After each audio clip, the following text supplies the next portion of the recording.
After about 3 months of deliberations on cases before it, the Lagos State Panel of Inquiry into the atrocities of the now banned Police Special Anti-Robbery Squad granted the prayer of Lekki Concession Company, managers of Lekki Toll Gate, to reopen the facility for business.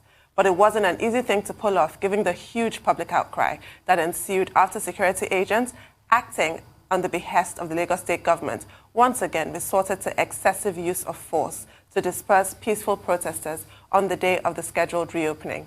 Joining us now to share his perspective on what has transpired at the panel up to this point and whether or not it's going down the right lane is Inibehe Effiong, a human rights lawyer, who will, among other things, talk about what options that might be open for those who are not satisfied with the decisions of the panel.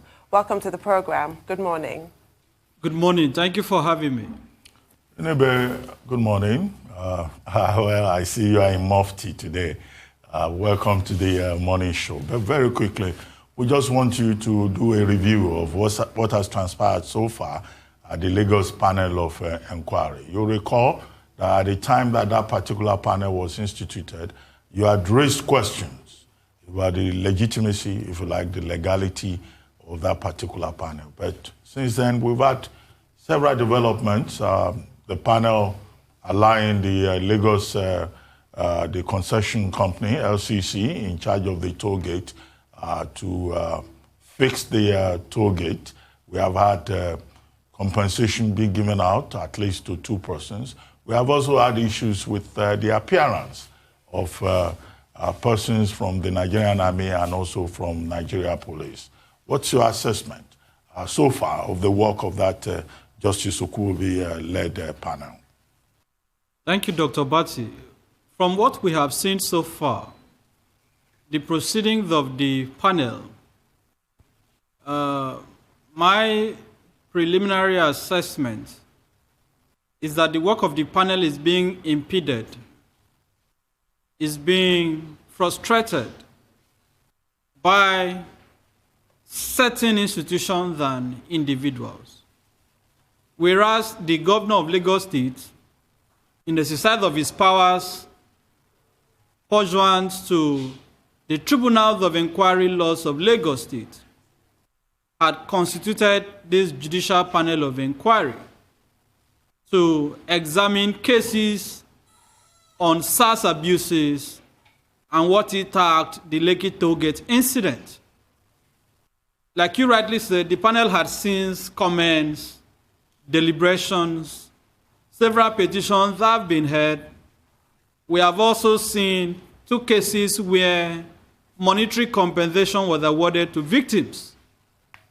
That relates basically to matters, the aspect of the mandate, the terms of reference that relates to Sars.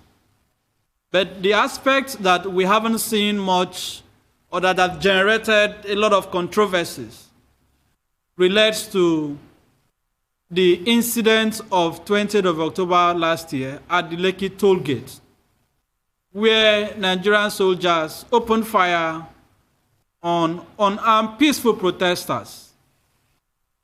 It is unfortunate that the military has withdrawn from further participation in the panel. As far as the Nigerian military is concerned, the entire proceedings at the panel is a joke.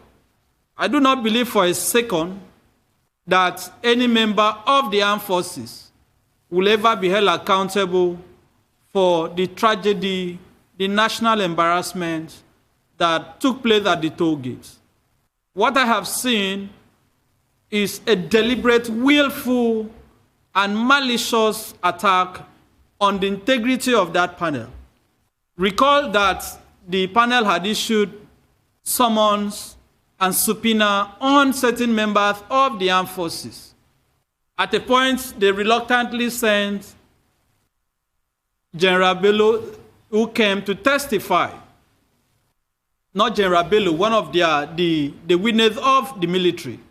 And after that, we saw the military basically treating the proceedings with contempt.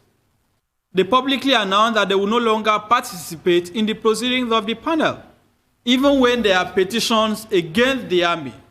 The army has refused to surrender to the jurisdiction of that panel. So if the government is sincere, if there is sincerity on the part of the federal government, on the part of the Lagos state government, to arrive at the truth, how come that the president, who in agreement with governors of the 36 states, at their resolution during the meeting of the National Economic Council, had pledged that the army will be made to surrender itself to the jurisdiction of the panel, has not said anything about this? Why should the army pull out? Why should the army disobey the summons of the panel? So when you see people saying, let us go back and occupy the Lekki Toll Gate, what they are saying is that they are reading the language, the body language, the actions of the government. At the same time, you have the panel asking that the LCC should repossess the Lekki Toll Gate at the time that no single person has been held accountable for the attack on protesters on the 20th of October. At the time that nobody has resigned, nobody has been fired, and even the military that is supposed to answer questions is saying we can no longer participate in the proceedings. So you can't really blame people for not having confidence in what the panel is doing. And recall, Dr. Bati, that I had made a point on this same program when I told you that this panel is a fact-finding panel. This panel does not have the compulsive power of a court of law. This panel cannot discipline or sanction a single police officer or a single soldier on account of the powers that have been bestowed on it by the governor of Lagos State. All that they can do at the end of the day is simply to make recommendations. And if there is anything that history teaches us, it is that this is a government that condones impunity. Nobody has been sanctioned for the litany of abuses by security forces since 2015.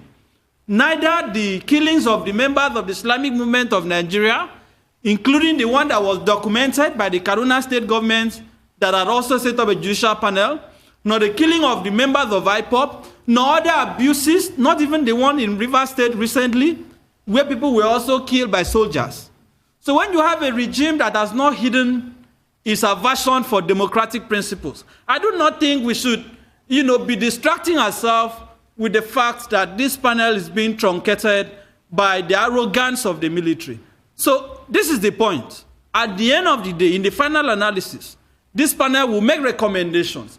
And I can give you 100% assurance that this president will not implement those recommendations. But I wish they can prove me wrong. Because even the recommendations of 2018 by the National Human Rights Commission that went around the country to investigate cases of abuses by Sars, till today has not been implemented. Nobody has been prosecuted. None of the officers have been fired. Nobody has been demoted on account of the recommendation of the National Human Rights Commission. So if you are telling me that this panel will give justice to victims of the toll gate, I may agree to some extent as it relates to abuses by Sars. That is if, for example, there is funds to give monetary compensation to victims. But on the issue of the toll gate, I do not believe that the Lagos state government is sincere, because even the LCC that is supposed to answer to their role at the toll gate, the same LCC was deployed to arrest protesters who went back to protest at the same toll gate. The Black Maria of the LCC was used to effect the arrest of the protesters. Staffs and employees of the LCC were seen on video arresting protesters. So If I may come in here, insolent Mr. disposition. Effiong, if I may come in here, indeed, yes, Nigerian law no longer recognizes Black Maria. It has to be a Green Maria, and that's what we saw that day. Now, the writing has been on the wall, hasn't it? And it's quite clear. It's all falling apart like a deck of cards. You've said the army exited, the youth representative on the panel exited, but is there hope in another regard? You'll recall that the panel recently awarded 10 million naira each, first to a person who was struck by a stray bullet fired by a Sars official, the second to a gentleman whose mother was killed by a stray bullet. Does that give you some kind of hope in this system? Look, what the victims are looking for, beyond pecuniary benefits, is some form of closure, some form of accountability. We cannot live in a country where those who are paid with public funds, with taxpayers' money, to protect life and property will become a murderous organization, will be killing people without any form of accountability.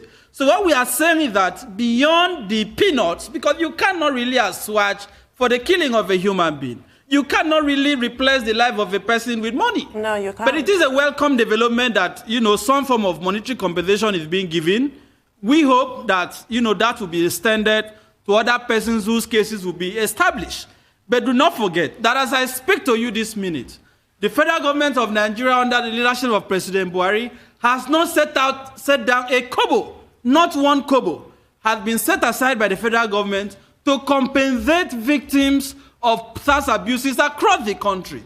They had promised that possibly they were going to send some form of supplementary budget to the National Assembly.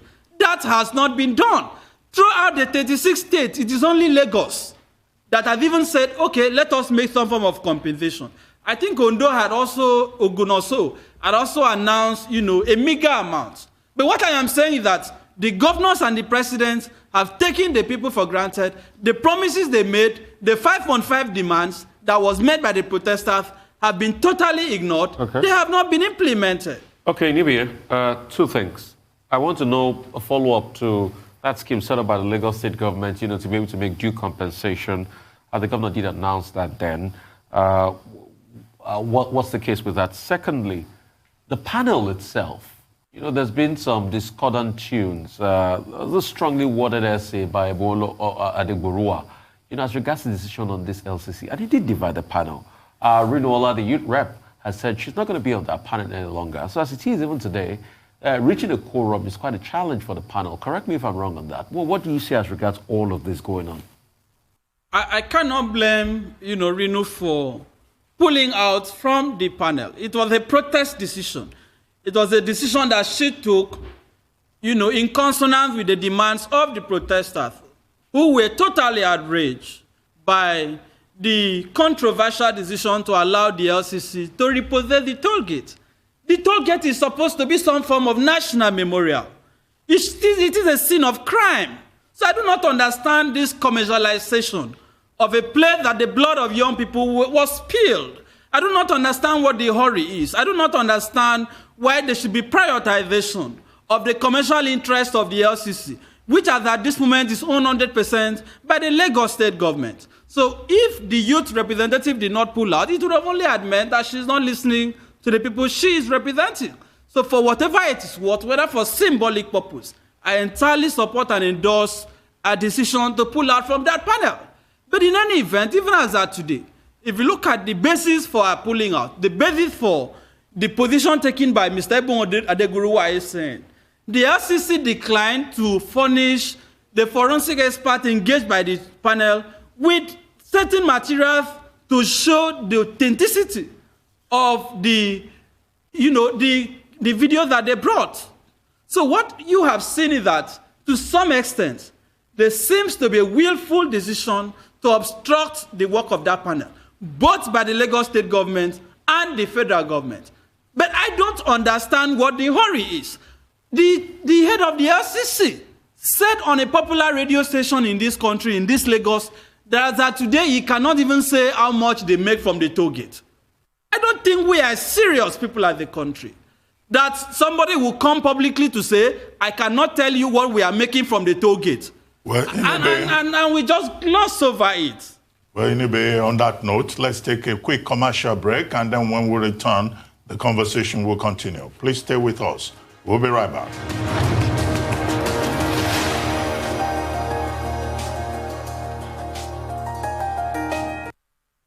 Welcome back to the morning show here on the Arise News channel. Our guest is still Inibehe Effiong, a human rights lawyer who has been talking about the judicial panel of inquiry in Lagos, led by Justice Okuobi. But Inibehe, let's move beyond Lagos. There were other panels of inquiry that were set up across the country. Some states specifically refused to set up panels of inquiry, including Yobe, including Zamfara, and some states also in the northern part, because they insist that there is no police brutality in their states. Kogi State set up a panel, but today that panel has not commenced sitting. Some other states, about 4 or 5, have concluded the sitting. But what does this all say about that response by the federal government to get that closure with regard to what happened in October 2020 when we had those protests? And it is interesting to see that from your initial rejection of the panel of inquiry in Lagos, now you have very strong expectations about how that panel can ensure justice.